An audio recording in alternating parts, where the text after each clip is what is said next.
A Buffalo Bills rookie, redshirt or regret? Bills Mafia, today we're going to be talking about it. We are going to be talking about Landon Jackson, our third round pick this year, who for some reason has 0 snaps going into week 4 against the Saints. And it's fair, I think, right now for us as fans to be asking questions of what's really going on. Did Brandon Beane waste a pick? This dude's been a ghost. Is he redshirting? What's the deal with Landon Jackson? Where is he right now? Why has he been a healthy scratch in weeks 1 through 3?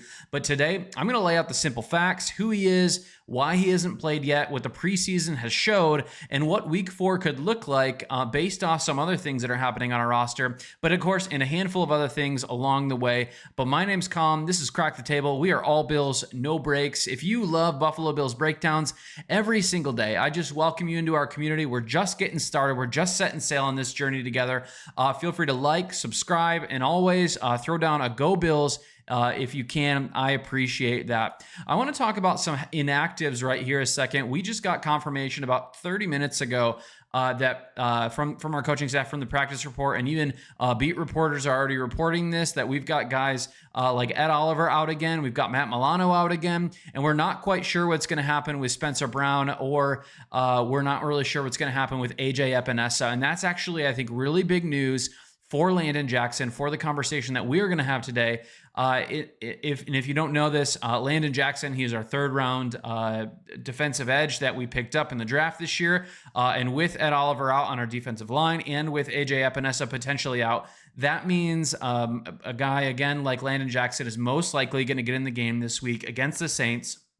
We should beat the Saints pretty handily on Sunday at 1 o'clock at Highmark. But you know what? This is a great opportunity for a rookie to get some snaps. But I want to talk about Landon Jackson broadly. Landon Jackson, again, was our third round pick, 72 overall.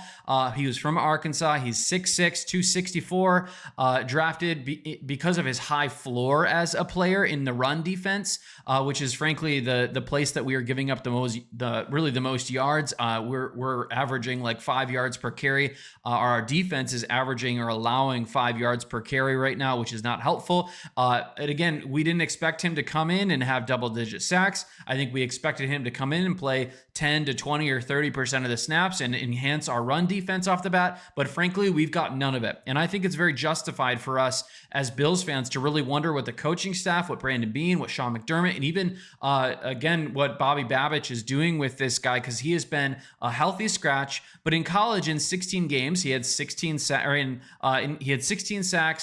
28 tackles for loss, and he was in the backfield quite a bit. He was a strong run defender, but again, he was useful.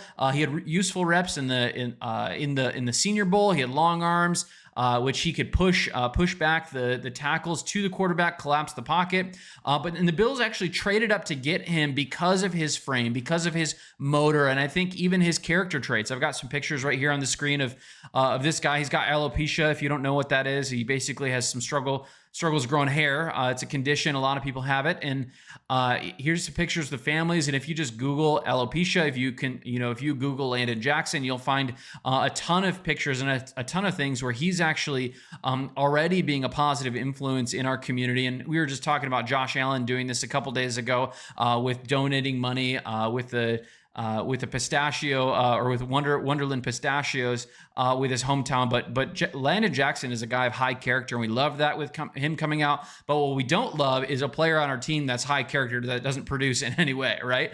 So mindset does matter. And for us, we've been patient for a couple weeks. We want to see him grow up as a player and continually get a growing level of snaps, especially a third round pick, who we expect to come in and contribute regularly. But we've got to ask ourselves the question as fans is why hasn't the coaching staff really played this young player yet? And I think it starts with Joey Bosa. If you don't know, Joey Bosa has played about 72% of the snaps through 3 games, and that is actually a lot. And I don't blame the coaching staff for not playing Landon Jackson against the Ravens. I don't blame them for not playing him against again a team like the Miami Dolphins. But maybe week 2 against the Jets, it would have been nice.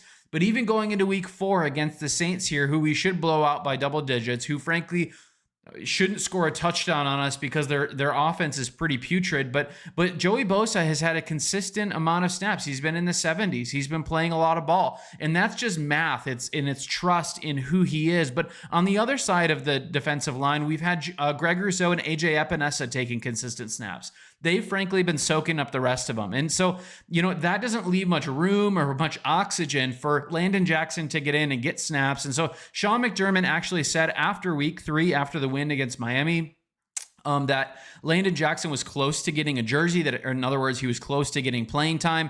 And so he's right on the edge of being activated to play. He's been a healthy scratch.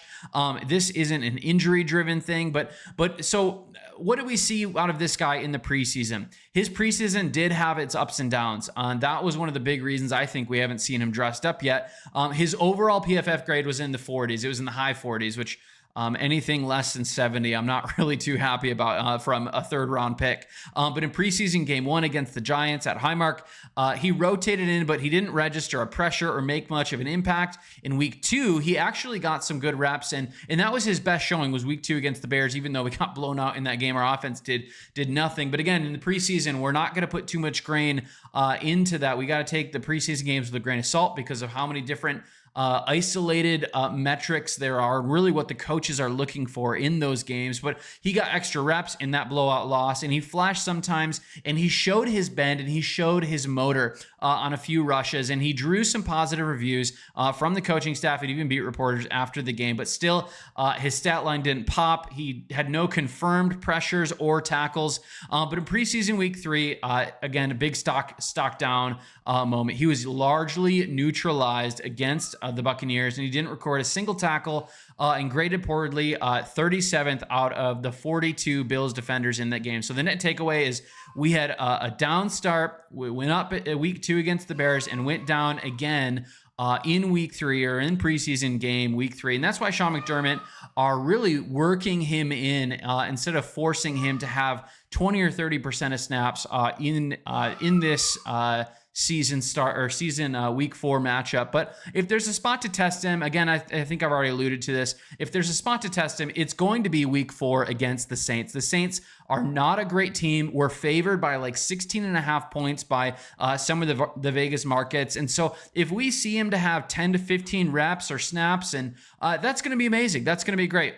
He's going to not go against maybe the best left tackle in the league either, in Kelvin Banks Jr. Again, maybe he's, decent in pass pro during the preseason, but we should be able to bottle up Alvin Kamara with our run defense, hopefully, even though Ed Oliver is still out. But the question for me right now is, what do we want to see out of Landon Jackson? Not what are we going to see out of the matchup with the Saints. I think we want to see if he gets in this game, if he's playing, if the team activates him and has him on the active roster for this Sunday. I want to see him set the edge and make sure that the running back doesn't get any of those outside zone runs. Alvin Kamara is a very shifty, smaller back. He's not a big bruiser. So we're going to see our defensive ends have to play a little bit more specifically, or try to lock him in, or keep their outside hands free so they can grab him if he tries to run around. And so that we really want to squeeze the outside gaps instead of just getting washed out on double teams. I think from just a pass rushing perspective, I want him to log one legitimate pass rush snap. That would actually give me a little bit of hope with this guy, and maybe stop a run at the line or really close to the line to gain. And again, the Saints, ever since Derek Carr has retired and moved on, they've kind of had this revolving door of quarterbacks. I think Spencer Rattler's in there right now, and we know that they have Tyler Shugg, the rookie that they drafted. So we'll see kind of what happens there, and if they really get the ball moving against us. I hope they don't. But from a fan view, of course, we can think regret. We can be like, this guy is a third-round pick. He should be playing. There's a lot of examples in the league of third-round picks playing right away and even playing at really high levels. But you know what? This guy doesn't have a single snap. So we as fans, I think, are right and justified to be mad or upset that our coaching staff hasn't played him or hasn't put him in. But the team view, I think, is a little bit different. They have this guy as a high floor, run defending edge, and we've got to give space for him to develop. If we didn't have Joey Bosa on our team, I think we would be seeing snaps out of this guy in the same way that we're already seeing snaps out of TJ Sanders and Deion Walker in the middle of the defense in the 3-tech position, right? This guy's outside in the 5-tech, and you know what? It can be boring to not let our rookies or not have our rookies play as much, but you know what? We've drafted him as a depth piece, not as a starter in week 1, week 2, or week 3. So we want to see him perform well against the run. We want to maybe see him potentially get after the quarterback once. But again, I think the whole red shirt versus regret idea, I don't think either of those are really my focus. I want to see him continue to develop, but I do want to see some snaps out of him. Yeah, he might have this season where he's not playing as much, but I don't think the coaching staff, I don't think the front office, the GM, I don't think Brandon Beane's really regretting him quite yet. If in his week 4 debut, he goes out potentially out here and plays poorly, then maybe we're having a different conversation. But I think the jury's still out for this guy. Let's have a little hope for this guy. But agree, disagree. What do you think? Is this guy a total regret? From the outside, again, from a fan view, it's pretty upsetting to not have this guy out on the field yet. But on the same token, our coaching staff is trying to play it smart. We've got Bosa, who's healthy, and he's playing at a pretty high level, and so that we love to see that. And so why would we play him against the Ravens? Why would we play him against the Dolphins? But in all of it, let me know what you think. Is Landon Jackson a bust? Is he already, out, not worth the pick that we paid for him? But in all of this, my name's Colin. This is Crack the Table. We are all Bills, no breaks. It's a joy for me every single day to bring you Buffalo Bills content. I'm trying to bring content that other people, other media guys that are posting content every week or every day. I'm trying to do other things that other people aren't talking about. And I know, there's a lot of things. We could do game matchups. We could do a lot of different things. But I want to bring something that's unique. I want to bring something that's bringing you value. And a lot of today, it wasn't so much my opinion as much as it was, I think, just looking at the facts and looking at how our coaching staff makes decisions. And if you like that sort of content, again, make sure to like, subscribe, join us, put a comment down below. Again, what do you think about Landon Jackson? Is he already at his ceiling of just being a healthy scratch, or is this guy going to get some snaps anytime soon? And all of it, go Bills. Peace out. Have a good day.